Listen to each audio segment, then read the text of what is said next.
여러분, 오늘 아침에 기분 좋게 커피 한 잔 사려는데 갑자기 카드 결제가 거부된다면 어떨까요?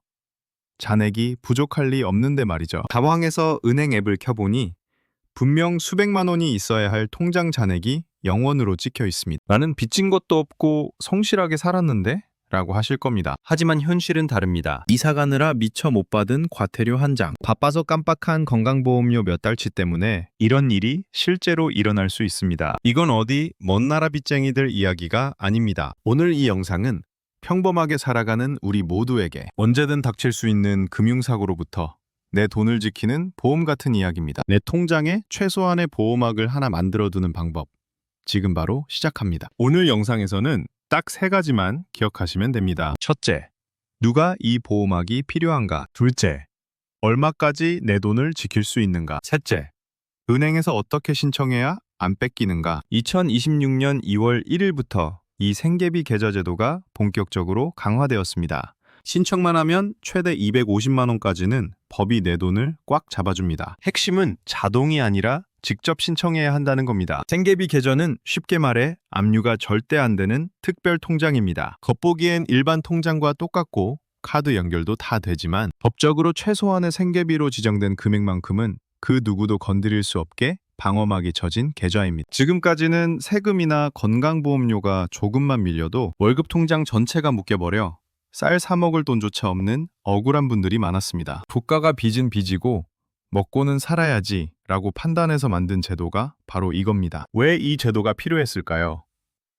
채무자가 월급을 받아도 전액 압류되면 일할 의욕도 없어집니다. 최소한의 생계는 보장해야 다시 일어설 수 있다는 취지입니다. 그래야 빚도 갚을 수 있고 사회도 건강해집니다. 여기서부터 헷갈리기 쉬운 포인트 세 가지를 정리하겠습니다. 이걸 모르면 신청해도 소용없습니다. 첫 번째 오해입니다. 법이 바뀌었으니 내 통장도 자동으로 보호되겠지? 라고 생각하는 겁니다. 절대 아닙니다. 2월 1일이 지났어도 기존 통장은 그대로입니다. 많은 분들이 법이 바뀌면 자동으로 내 통장도 보호되겠지 라고 생각합니다. 하지만 이 제도는 신청주의입니다. 반드시 은행에 가서 이 계좌를 생계비 계좌로 전환해 주세요 라고 말해야 보호됩니다. 정부 홍보가 충분하지 않습니다. 은행도 적극적으로 안내하지 않습니다. 결국 아는 사람만 혜택을 받게 됩니다. 이 영상을 보시는 분들은 이제 아셨으니까 준비하시면 됩니다. 두 번째 오해입니다.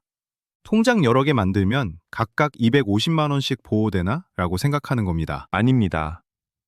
인당 합계 250만 원입니다. 통장 10개 만들어도 소용없습니다. 예를 들어 설명하겠습니다. 생계비 계좌를 3개 만들었습니다. 각각 100만 원씩 들어있습니다. 총 300만 원입니다. 압류가 들어오면 어떻게 될까요? 300만 원 중 250만 원만 지켜지고 50만 원은 압류됩니다. 각 통장에서 나눠서 빠져나가는 겁니다. 그러니까 통장을 여러 개 만드는 건 의미가 없습니다. 관리만 복잡해집니다. 딱 하나만 만들어서 집중 관리하는 게 핵심입니다. 세 번째 오해입니다. 아무 돈이나 넣으면 다 지켜주나? 라고 생각하는 겁니다. 아닙니다. 생계비로 인정받는 돈만 보호받습니다. 주로 월급, 연금 같은 정기적인 수입 들어오는 계좌여야 생계비로 인정받기 쉽습니다. 일회성 돈은 해당 안 됩니다. 친구한테 빌려준 돈을 돌려받는다거나 중고 물건을 팔아서 받는 돈 같은 건 생계비가 아닙니다. 또한 입금된 돈을 바로 다른 계좌로 옮기면 안 됩니다. 생계비 계좌에 돈이 있어야 보호받습니다. 이제 실제 상황을 보겠습니다. 두 가지 케이스로 설명드리겠습니다. 첫 번째, 직장인 사례입니다. 47세 A씨를 예로 들겠습니다. A씨는 매달 월급 350만 원을 받습니다. 그런데 옛날 소액 연체 때문에 압류가 들어왔습니다. A씨가 생계비 계좌를 만들지 않았다면 어떻게 될까요? 일반 통장이면 350만 원 전체가 묶입니다. A씨는 한 푼도 못 씁니다. 밥 먹을 돈도 없고 교통비도 없습니다. 다음 달 월급까지 한 달을 어떻게 버텨야 할까요? 반대로 A씨가 생계비 계좌를 만들었다면 어떻게 될까요? 압류가 들어와도 250만 원은 지킵니다. 나머지 100만 원만 묶입니다. 적어도 가족과 한 달 버틸 돈은 남는 거죠. 빠듯하지만 공과금 내고 장 보고 한 달을 버틸 최소한의 돈은 남습니다. 이게 생계비 계좌의 힘입니다. 그렇다면 A씨가 오늘 할 일은 무엇일까요? 간단합니다. 은행 지점에 가서 생계비 계좌를 만듭니다. 그 다음 회사 총무팀에 가서 급여 계좌 변경 신청을 합니다. 다음 달부터 이 계좌로 월급 넣어주세요 라고 말하면 됩니다. 이게 전부입니다. 두 번째, 연금 수급 사례입니다. 65세 B씨를 예로 들겠습니다. B씨는 매달 국민연금 100만 원을 받습니다. 그런데 작년에 건강보험료 150만 원을 체납했습니다. 국민건강보험공단이 압류 신청을 했습니다. B씨가 생계비 계좌를 만들지 않았다면 어떻게 될까요?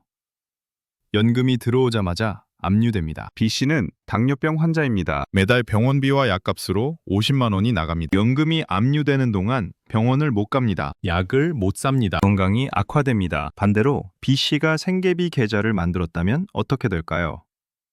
연금 100만 원이 생계비 계좌로 들어옵니다. 압류가 들어와도 100만 원 전액이 보호받습니다. 왜냐하면 250만 원 한도 내이기 때문입니다. B씨는 안심하고 병원 갑니다. 약도 삽니다. 정상적인 생활을 할 수 있습니다. 그렇다면 B씨가 오늘 할 일은 무엇일까요?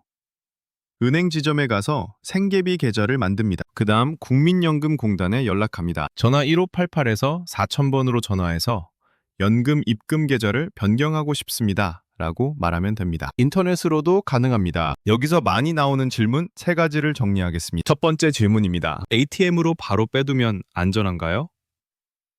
헷갈리는 포인트입니다. 많은 분들이 ATM에서 빼면 되지 않느냐고 묻습니다. 하지만 통장이 압류되면 ATM 인출은 원천적으로 불가능합니다. 통장이 묶이면 출금, 이체, 카드 결제 전부 막힙니다. 그래서 이건 방법의 문제가 아니라 사전에 보호하느냐의 문제입니다. 두 번째 질문입니다. 다른 통장으로 이체하면 괜찮나요? 이것도 헷갈리는 포인트입니다.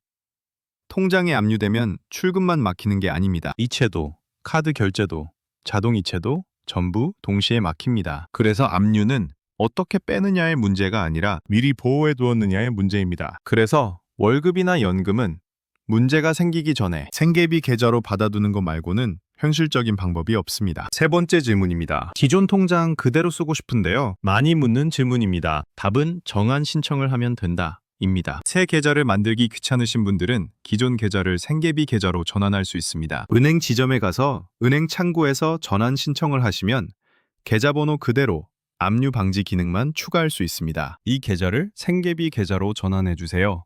라고 말하면 됩니다. 소요 시간은 5분 정도입니다. 통장은 그대로 쓰면 됩니다. 계좌번호도 안 바뀝니다. 체크카드나 신용카드 연결도 그대로 유지됩니다. 자동 이체 설정도 그대로입니다. 바뀌는 건 딱 하나.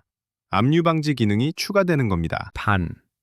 마이너스 통장은 안 됩니다. 마이너스 한도가 있는 계좌는 생계비 계좌로 전환할 수 없습니다. 순수 입출금 통장이어야 합니다. 이제 마무리하겠습니다. 오늘 할 일 5가지를 정리해드립니다. 메모하십시오. 첫째, 통장 확인입니다. 월급이나 연금이 들어오는 주거래 통장을 확인하세요. 내 수입이 들어오는 통장이 어디인지, 월급 받는 통장이 어디인지, 연금 받는 통장이 어디인지 확인합니다. 이 통장을 생계비 계좌로 만들거나 전환해야 합니다. 둘째, 은행 방문입니다. 가까운 지점에 신분증 들고 방문하세요. 2월 1일 시행됐으니 오늘 이후 언제든 은행에 방문하셔도 됩니다. 은행에 방문하셔서 전환 가능 여부를 확인하십시오. 기존 통장이 마이너스 통장인지 적금 통장인지 확인합니다. 순수 입출금 통장만 전환 가능합니다. 아니라면 새로 만들어야 합니다. 셋째, 하나만 지정입니다. 여러 개 만들지 말고 딱 하나만 제대로 지정하세요. 여러 통장을 만들어도 250만 원은 합계입니다. 통장 10개 만든다고 2,500만 원이 보호받는 게 아닙니다. 딱 하나만 만들어서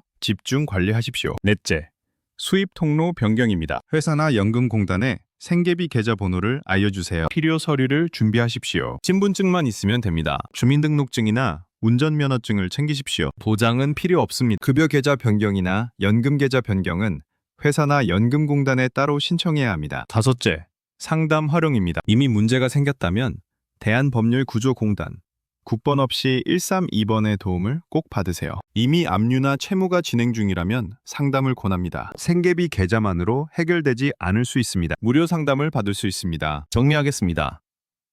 생계비 계좌는 내 통장을 지키는 가장 강력한 방패입니다. 2월 1일 어제부터 본격 시행되었으니 나중에 당황하지 말고 지금 미리 준비하십시오. 이 채널은 여러분을 겁주는 곳이 아니라 돈의 현실을 알고 대처하는 기준을 알려드리는 곳입니다. 불안을 키우려는 게 아니라 헷갈림을 줄이고 명확한 기준을 제시하는 겁니다. 오늘 내용이 도움되셨다면 구독과 좋아요 부탁드립니다. 지금까지 돈의 현실이었습니다. 시청해주신 모든 분들 정말 감사합니다.